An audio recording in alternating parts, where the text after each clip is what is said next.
Silence enters the room like a verdict. Beneath the restless murmurs of thought, there is an older current, something raw and unmoving, the kind of truth that does not chase the comfort of words. In this stillness, I speak not to persuade, but to unveil. Every ambition you have is rooted in pain. This is not an accusation, nor an invitation to despair. It is the simple unveiling of what is, the breath beneath every wish, every trembling hope. Pain is not a curse visited upon you. It is the engine of your becoming, the silent architect of every yearning, every effort to escape the boundaries of the present. You do not wish for greatness because you are whole. You do not long for love because you are satisfied. You do not chase tomorrow because today has fulfilled you. No, all your striving arises from the quiet ache at the core, the wound that refuses to close. The world parades its illusions in endless procession. Achievement, status, pleasure, connection, legacy. You are taught, almost from birth, to chase after these mirages as if they were water in the desert. Yet each one, upon being seized, dissolves, revealing not the oasis of contentment, but another horizon, another emptiness dressed as hope. You are promised fulfillment through effort, meaning through success, peace through belonging. But fulfillment, meaning, peace, these are words without substance, empty cups that can never slake the thirst that compels you forward. You are haunted by a lack you cannot name, a sense that something essential remains perpetually withheld. This lack is not a flaw in your design. It is the very condition of existence, the ancient hunger that keeps the wheel of life spinning. Suffering is not an aberration to be overcome, but the ground upon which you walk. Like rain upon stone, it carves your desires, shapes your ambitions, draws the lines of your longing. The modern world, in its frantic optimism, would have you believe that suffering is a sign of error, a symptom to be eradicated. But this is a lie, a dangerous sedative, meant to quiet the trembling of your soul, to distract you with hollow promises. Every technology, every comfort, every distraction you cling to is an attempt to silence the truth. That to exist is to lack, to want, to hurt. The advertisements promise happiness with every purchase. The self-help gurus whisper of potential and growth as if the ache could be tamed by cleverness or will. Yet behind every smile, every boast, every display of confidence, the pain remains a silent undertow, invisible but unyielding. Look closely at ambition. It is never born from fullness, but from absence. The artist paints because silence torments him. The lover pursues because solitude wounds her. The leader rises because insignificance burns within him like a fever. Even the ascetic, who flees from the world's enticements, does so because desire itself has become unbearable. To want anything at all is to declare yourself incomplete. This is the open secret of humanity, that every creation, every conquest, every desperate prayer is an attempt to salve a wound that cannot heal. You are a patchwork of lack and longing, held together by dreams that dissolve upon waking. You may protest, is there not joy in the pursuit, meaning in the struggle, beauty in the striving? Yes, there is beauty, but it is the beauty of frost on a window pane, delicate, intricate, doomed to melt in the first light of morning. Joy, when it arises, is not a final reward, but a brief release from the relentless grip of the will. Meaning is not a destination, but a story you tell yourself to endure the emptiness. Striving is not proof of possibility, but evidence of the pain that animates you. The modern faith in progress, in perpetual improvement, is built on the denial of this pain. You are told that with enough effort, enough learning, enough transformation, you will finally arrive, finally be free. But this arrival never comes. The finish line recedes. Each victory reveals its own hollowness, and the hunger returns, sharper than before. Civilization itself is a monument to dissatisfaction. Cities rise from the urge to overcome nature. Technologies bloom from the refusal to accept limits. Cultures proliferate in the hope of staving off meaninglessness. Yet every advance multiplies your desires, amplifies your sense of lack. The more you possess, the more you notice what you lack. The more you achieve, the more you fear slipping into obscurity. The ancient wisdom of stillness is drowned out by the ceaseless buzz of invention. the relentless noise of ambition. Even leisure becomes a form of labor, a race to collect experiences, to outdo the emptiness within. The promise of rest dissolves into the pressure to perform even in relaxation, to share, to display, to accumulate memories, friends, pleasures, accolades. Beneath all of this, you remain a creature tormented by your own consciousness, cursed with the capacity to imagine what is not. You see yourself in fragments, never whole, never enough. You measure your worth by comparison, by standards invented by others who themselves are equally lost. Your pain is not unique, but universal, stitched into the fabric of awareness itself. The will to live is not gentle. It is a blind force, indifferent to your comfort. It drives the deer to flee, the lion to hunt, the human to dream. It compels you to act, to want, to hope, even as it denies you the peace you crave. There is no final satisfaction, no permanent respite, only brief pauses between the spasms of longing. All your institutions, family, nation, faith, economy, are scaffolds built around the void, structures designed to manage, contain, or disguise the wound at the heart of being. Rituals offer structure to chaos, but cannot dispel the ache beneath the surface. Morality preaches contentment, but only as a mask for powerlessness. Love is celebrated, but always shadowed by loss, by the impossibility of true union between separate selves. The most intimate embrace remains haunted by distance, by the knowledge that no touch can dissolve the boundaries of flesh and thought. Even in your deepest moments of connection, there is the awareness of time's passage, of the fragility of joy, of the inevitability of parting. You are told that suffering makes you stronger, that wounds are teachers, that pain is a sign of growth. But this is not wisdom, it is consolation. The truth is starker, colder, more liberating in its refusal to flatter. Suffering simply is. It does not serve a purpose. It does not ennoble. It is the price of consciousness, the shadow cast by every light. To be awake is to ache. To desire is to suffer. The will moves you, but it cares nothing for your happiness. It only wants to perpetuate itself, to continue desiring, reaching, hungering. You are not the master of your will. You are its servant, its expression, its casualty. There are moments, rare and unsought, when the machinery of desire falls silent. Perhaps in the hush of a winter's night, or in the aftermath of loss, or in the gaze of someone who sees you without expectation. In these moments, you glimpse the world as it is empty, indifferent, beautiful in its futility. There is no promise here, no hidden meaning, no secret path to fulfillment.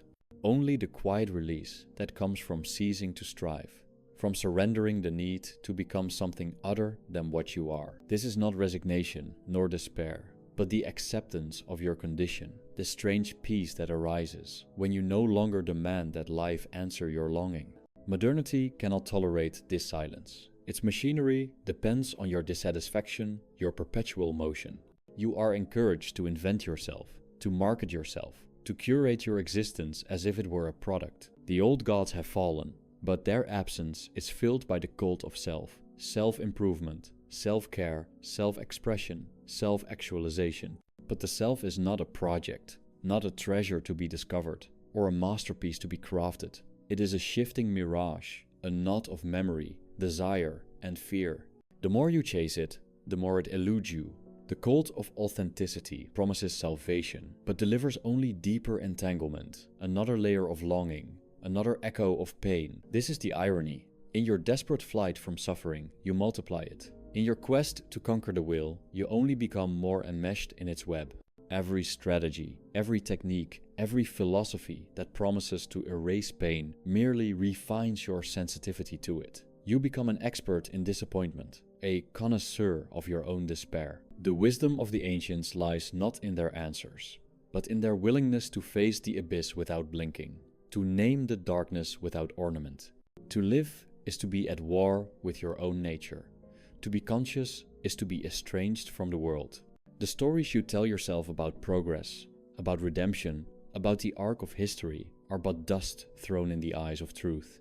Nothing is gained, nothing is lost. The wheel turns and grinds all into silence. Your triumphs fade, your failures fade. Your very self is swept away like smoke on the wind.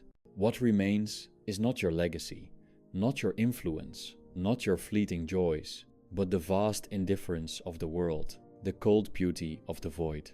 In the face of this, what is there to do but see, to witness, to let go of the fiction that you are the author of your life? You seek comfort in distraction, in the endless scroll of images, in the noise of opinion and outrage. But distraction is only another name for postponement. The ache remains, waiting for you in the moments between entertainments, in the quiet before sleep, in the solitude that no amount of connection can fill.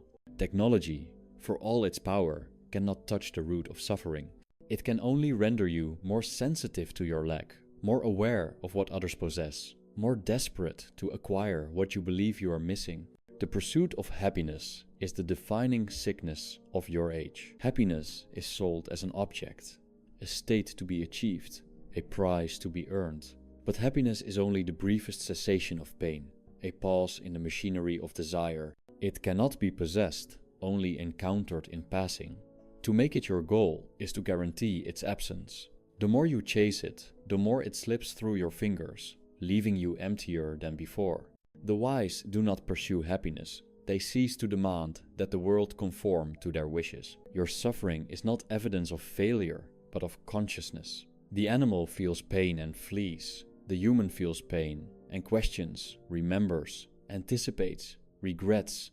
You are cursed with memory, with imagination, with the capacity to compare what is with what might have been. Nostalgia wounds you, hope wounds you. The past and the future both conspire to rob you of peace. The present moment, stripped of all projection and desire, is almost unbearable in its emptiness. Yet it is here, in this nakedness, that truth resides. To look honestly at your pain is not to wallow, but to see clearly. Most turn away, seeking solace in fantasy or distraction. Few dare to remain, to witness the wound without ornament, to accept the futility of escape. There is a kind of freedom in this acceptance, not the freedom of achievement or choice, but the freedom from illusion, from the tyranny of the will. When you stop demanding that life provide what it cannot, you step outside the machinery of disappointment. Culture offers many remedies, rituals of meaning, philosophies of acceptance, techniques of self-mastery. All are attempts to domesticate the pain, to make it useful or noble. But pain resists domestication. It cannot be made to serve. It cannot be transformed into virtue. At best, it can be witnessed, endured, allowed to be. This endurance is not heroism, but lucidity, the refusal to be deceived by comforting lies. Love is the greatest of illusions, and also the most necessary. In loving, you confess your incompleteness, your need for another to mirror your existence. Yet, love is always shadowed by loss, by the impossibility of total union, by the certainty of separation. To love is to suffer, and to be loved is to risk abandonment. Yet even knowing this, you return again and again, compelled by the will that drives you toward connection, even as it guarantees disappointment. All your ambitions, fame, mastery, enlightenment, legacy are rooted in the same soil. They are the flowering of your lack, the outward expression of your inward wound. The saint seeks union with the divine because the world is unbearable. The addict seeks oblivion for the same reason. The scholar accumulates knowledge as a hedge against insignificance. The warrior seeks glory as a salve for inner emptiness.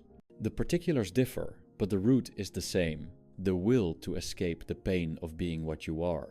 Time is the great thief. Every joy is measured against its passing, every possession haunted by the certainty of loss.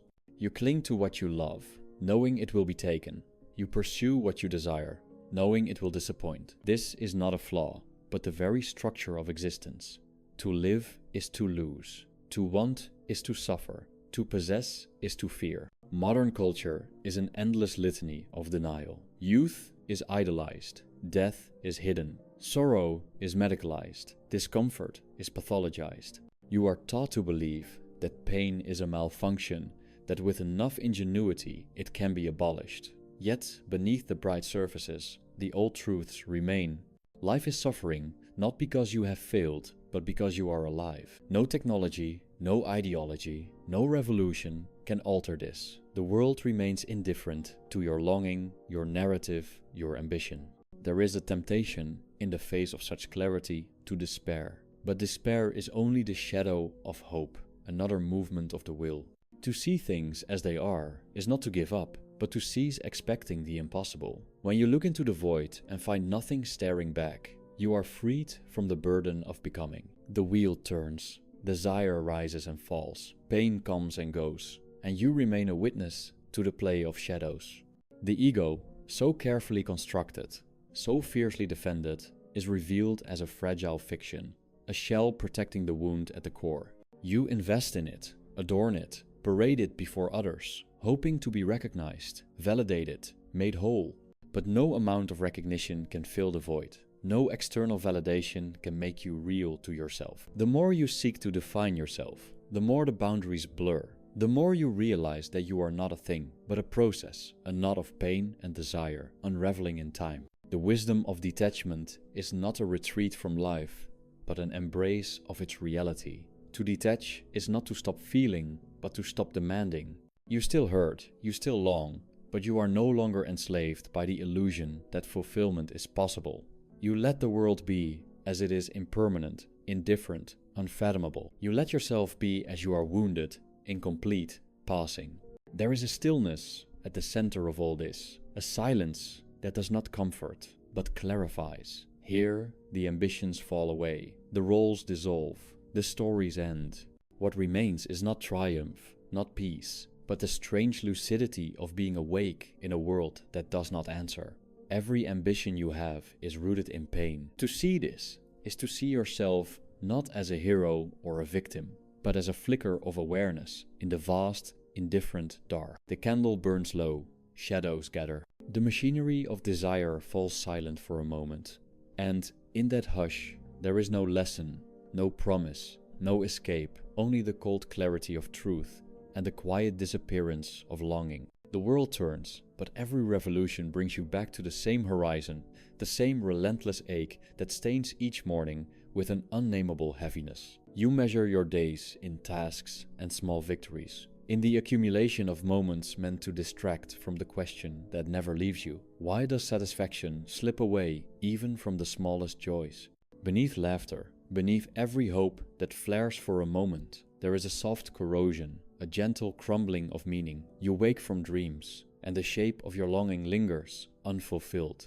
The spectacle of existence dazzles only those who refuse to look beneath the surface. Sunlight glints off broken glass. The marketplace thrums with purpose, but underneath, the machinery of suffering hums, tireless and unseen. You trade your hours for coin, your youth for the illusion of progress, your innocence for the thin comfort of belonging. Even pleasure is alone against future emptiness.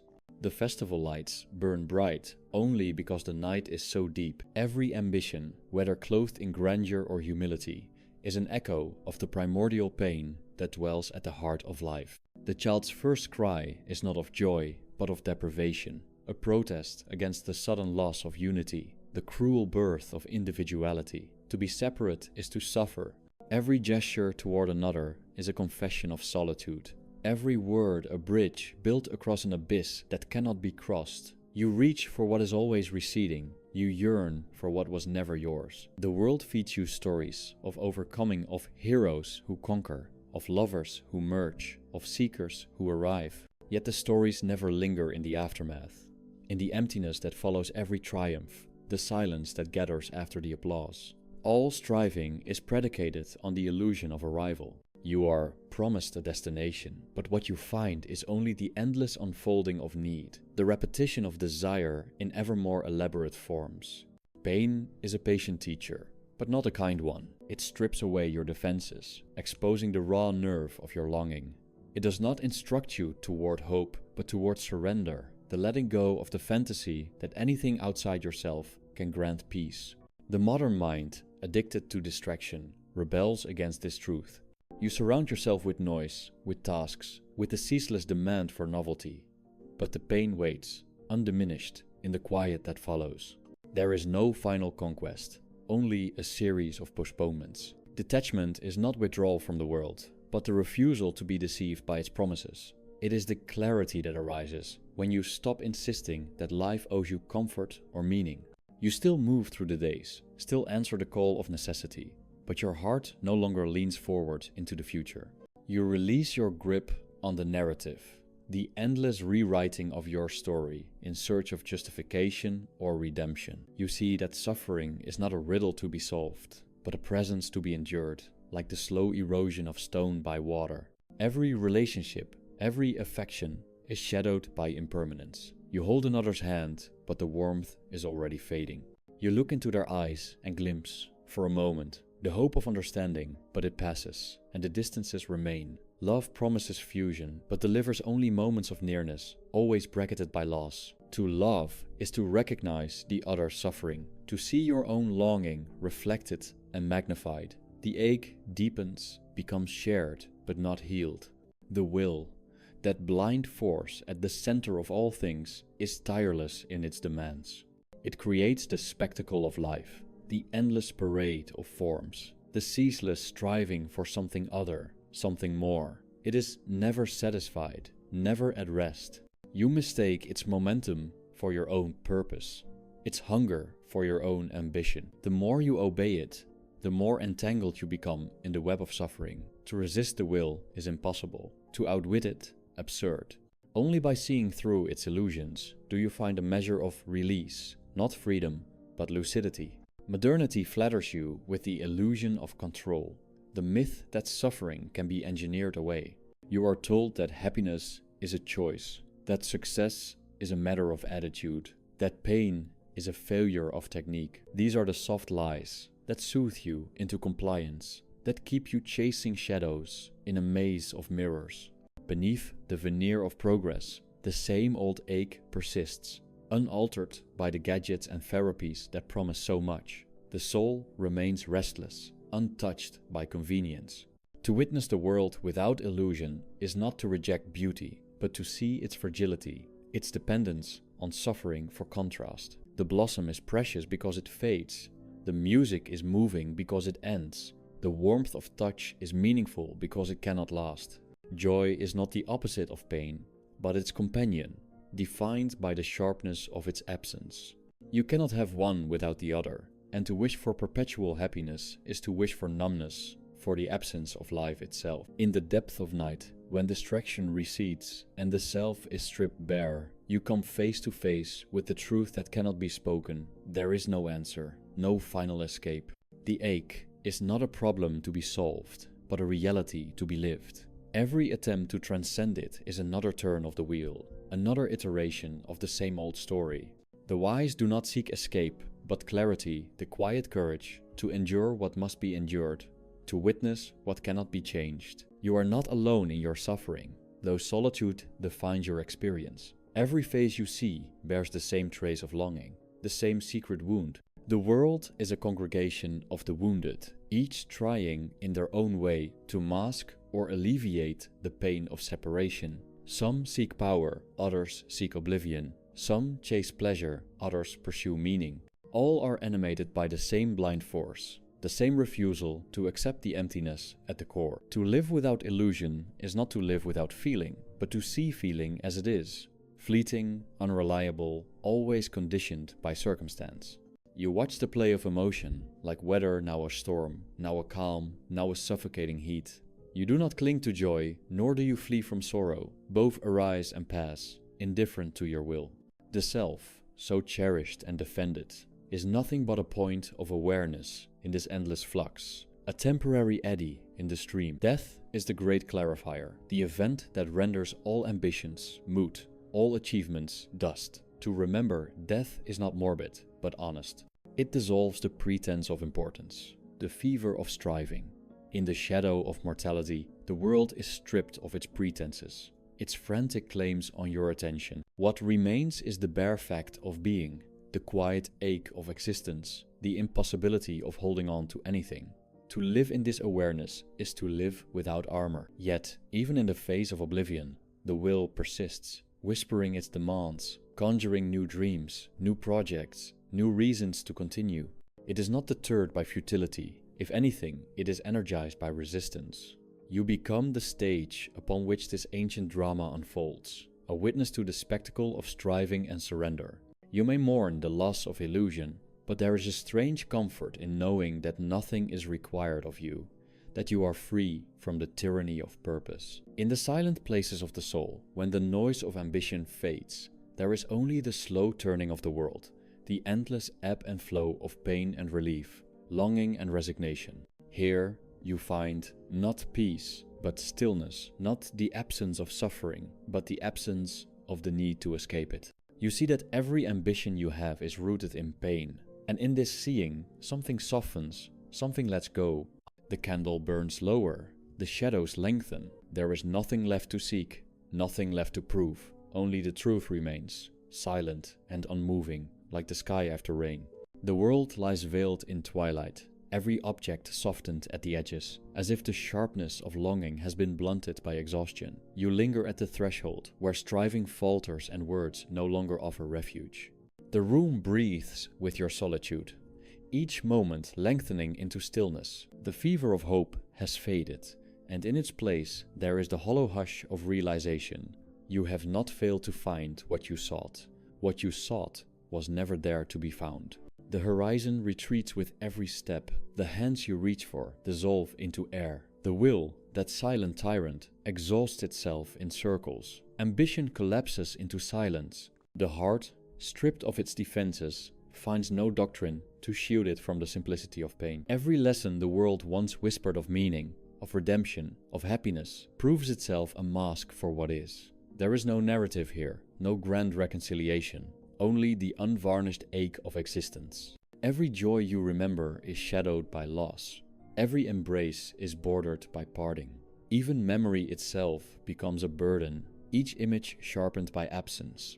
The laughter of childhood, the touch of a vanished hand, the brief sweetness of belonging, all become silent reminders that nothing endures. You sit alone before the fading candle, and the shadows crowd closer, their presence gentle, unthreatening, indifferent. The self, which fought so desperately to assert its importance, is revealed as a passing ripple, a flicker in the vastness.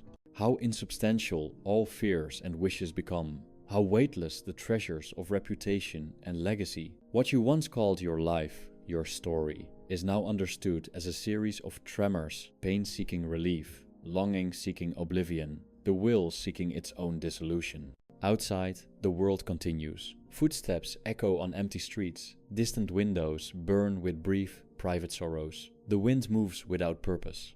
You sense the kinship of all things in suffering, the slow growth of trees in winter soil, the pale stars above, burning quietly toward their extinction. Every form that arises must vanish, every connection must fray, every life must release its hold. There is a vast stillness at the heart of things, a peace born not of fulfillment, but of surrender. This is not the peace of achievement, but the calm that follows, the abandonment of hope.